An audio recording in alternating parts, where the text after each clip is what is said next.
Boa noite, alunos.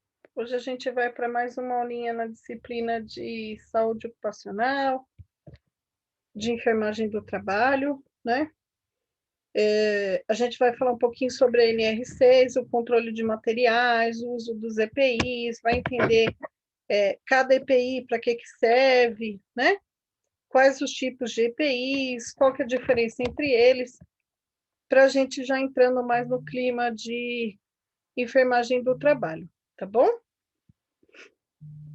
Como de costume, eu vou compartilhar a tela, depois eu vou deixar o material disponível com vocês, tá bom? E o trabalhinho valendo nota, tá bom? Qualquer coisa é só me mandar mensagem por e-mail, ou mandar mensagem aqui no aplicativo de vocês, tá bom? Só um minuto. Então, como eu falei, hoje a gente vai falar de controle de materiais da NR6. A NR6 fala um pouquinho sobre EPIs, ou seja, são quaisquer meios ou dispositivos destinados a ser utilizado por uma pessoa contra possíveis riscos ameaçadores da saúde ou segurança durante o exercício de uma determinada atividade, né? Ou o que a gente conhece como equipamento de proteção individual, tá bom? Constituído por vários meios ou dispositivos associados, de forma a proteger o seu utilizador, né, o trabalhador, contra um ou vários riscos simultâneos. Então, eu posso usar apenas um tipo de EPI ou eu posso usar vários tipos de EPIs associados. E, geralmente, o uso acontece de forma associada, tá bom? Só deve ser utilizado quando não for possível tomar medidas que permitam eliminar os riscos do ambiente em que se desenvolva a atividade. Ou seja, se eu tenho um ambiente seguro, não tem por que eu ter um EPI. Mas isso é praticamente impossível na nossa situação, tá bom? Seja não só no ambiente hospitalar, mas na segurança, construção civil, enfim. É obrigatório o fornecimento desses EPIs de forma gratuita pela empresa, como a gente já viu nas aulas anteriores, né? Também previsto no artigo 166 da CLT e no artigo 167, tá? E aí a gente vai entrar em EPI por EPI para a gente entender onde são mais utilizados, tem diferença de um para o outro, para que eles servem, né? Do que eles são feitos, tá bom? Proteção de cabeça, ou o famoso capacete, né? Geralmente isso é muito comum em construção civil, né? Prédios, ferrovias, barragens, estradas, interior de fábricas, minas, ou dentro de, por exemplo, tá tendo uma obra dentro de um hospital, eu tenho que usar o capacete? Tenho, né? Qual que é a diferença de um para o outro? Porque tem várias cores, tem verde, tem azul, tem branco, tem cinza. Qual que é a diferença? Por que eu tenho vários tipos de capacete? A cor está relacionada à função do trabalhador, né? Facilita a identificação e a visualização de equipe de trabalho. Então, digamos assim, teve um acidente em determinada área e eu preciso do engenheiro no setor. Como que eu vou achar o engenheiro no meio de um monte de gente lá fazendo aquela confusão, aquele forfé todo?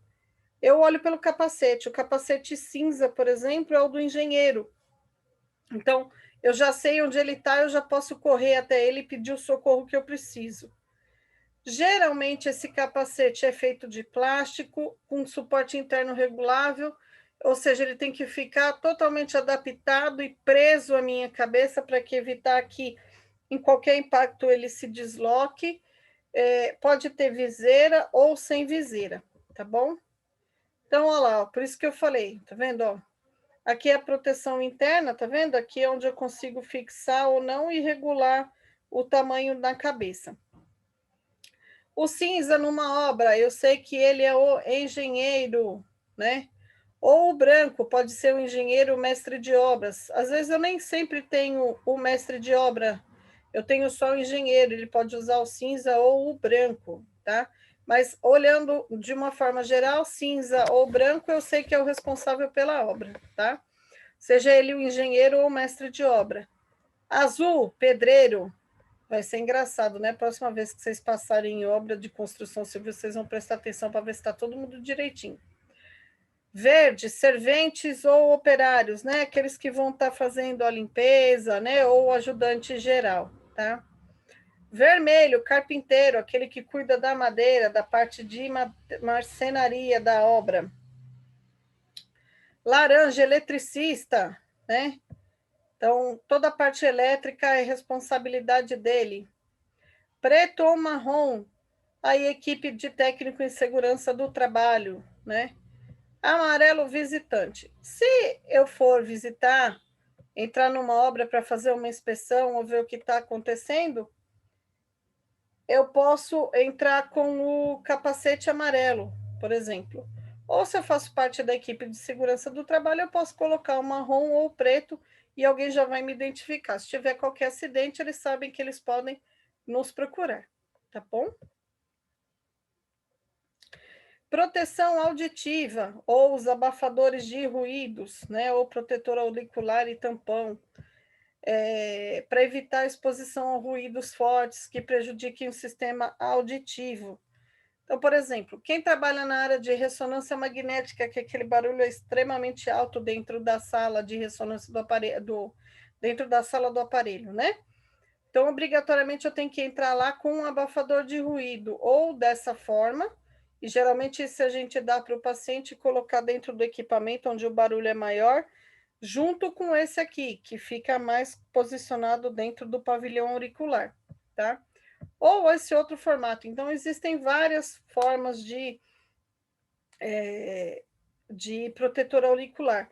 Na indústria automotiva também tem, então, quando está com aquelas máquina ligada, CME, por exemplo, onde está a autoclave, onde está a termodesinfectora, por exemplo, eu preciso usar porque o barulho é extremamente alto desses equipamentos, isso pode prejudicar a audição do trabalhador. Então, vai ter que ser feita uma análise do ambiente, do risco, aí eu vou definir aquilo que pode ser usado ou que deve ser usado pelo trabalhador, tá bom? Não adianta só a gente pensar dentro do ambiente hospitalar, mas a gente tem que pensar fora da caixinha nossa, tá bom? Proteção respiratória, máscara, aparelhos filtrantes, depende muito do agente contaminante do ar, se é um gás, se é um aerosol. Então, por exemplo, para aerosol, eu vou usar a N95 ou a PFF2, tá? Para um gás, depende do tipo de gás, tem vários tipos de máscara, esse é outro tipo de PFF2. Se eu vou mexer com vapor orgânico ou com algum gás maléfico à respiração humana. Então, por exemplo, na central de material de esterilização, eu tenho, por vezes, o ácido peracético, que é extremamente ácido, ele é 2%, é tão ácido quanto o ácido do nosso estômago. A gente tem que usar uma máscara à base de carvão, com filtro de carvão, tá? Então, pode ser assim, né? É um exemplo, tá? Ela é mais cinza, né? Com filtro mais escuro. Se é um gás tóxico, se é uma fumaça, se é uma partícula de um vírus, por exemplo, a gente tem vários tipos de máscara. E aí vai depender muito do agente contaminante para eu fazer a análise e saber qual que é o tipo de máscara mais adequado para eu fornecer para o meu trabalhador, tá bom? Proteção auricular e facial, ocular e facial, né? Os óculos, viseiras, máscara, geralmente usado em áreas comerciais, industrial, na área hospitalar, né? Então, soldador, indústria de vidro, automobilístico, fabricante de móveis, manipuladores de substância química, na medicina, diagnóstico laboratorial. Então, tem vários tipos. Então, por exemplo, se alguém está mexendo lá com ácido peracético, que eu tenho risco de espirrar no meu olho, geralmente a gente prefere esse óculos tipo snorkel, que é para proteger, inclusive ele veda bem, né, em cima, na lateral e embaixo, para não ter risco de cair partícula por lado nenhum. Estou mexendo lá com o paciente, colhendo o exame, fazendo alguma punção que tem risco de voar na minha vista, obrigatoriamente eu uso um protetor auricular, ocular. Esse aqui, por exemplo, é um exemplo de viseira para soldadores, né? Então, o material aqui, ele protege do raio que sai da solda, que é extremamente tóxico para a retina, então ele queima a retina. Isso aqui faz um filtro, como se fosse aqueles filtros para usar, para olhar para o sol, por exemplo, igual um óculos solar, tá? Só que muito mais efetivo do que um óculos de sol, tá? Esse tipo de o face shield, né? O que a gente vê muito hoje na atualidade, né? Nunca a gente está vendo um EPI desassociado, né? Então, tem uma N95, um óculos de proteção e o face shield. Esse aqui é um bom exemplo do que substituiria o face shield e a touca ainda, né? Mas, por vezes, isso aqui acaba sendo muito mais em conta e muito menos desconfortável para o profissional do que usar dessa forma, tá? Aqui é um exemplo de óculos plumbífero, não sei se alguém já teve a curiosidade de ver, é um óculos que protege contra a radiação. Geralmente, quem trabalha no setor da hemodinâmica, que fica lá dentro da sala fazendo os cateterismo e acompanhando o médico, tem um risco muito grande com a radiação de dar alteração em retina. Então, existe um óculos que se coloca para proteger a retina e proteger o olho, tá? Chama óculos plumbífero. Ele é feio assim mesmo, mas protege da radiação, tá? Proteção das mãos e braços. Então, tem diversos tipos de materiais, tamanho, cor, e vai depender muito do agente mecânico, químico, biológico, térmico ou elétrico. Lembra que em aulas anteriores eu falei que, dependendo da situação e da condição de trabalho, esse trabalhador que está exposto a lá, por exemplo, na indústria do aço, que tem risco de corte, está vendo que a pessoa está passando um estilete na luva e essa luva não rasga, tá?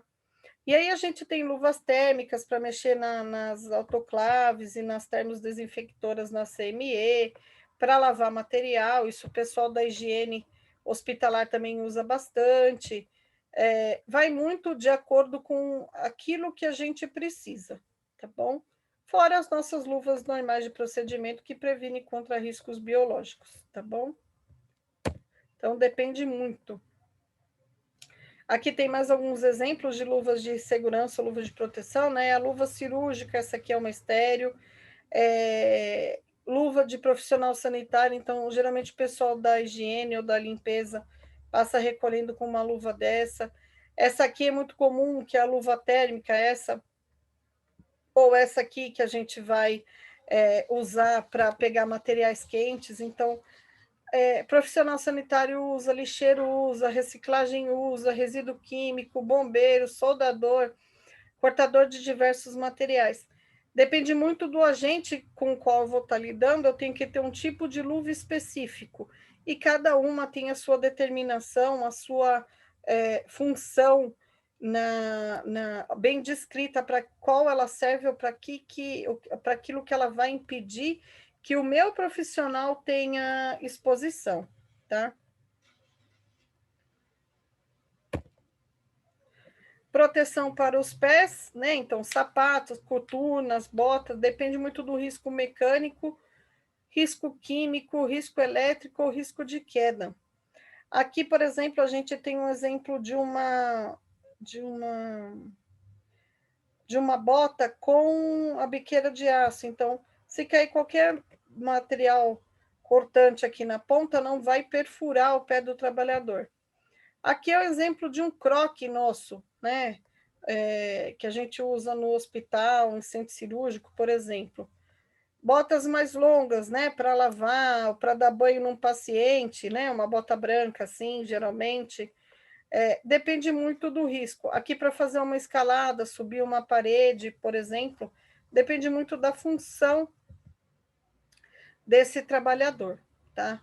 E de novo, geralmente, esses materiais não estão em uso de forma isolada, tá?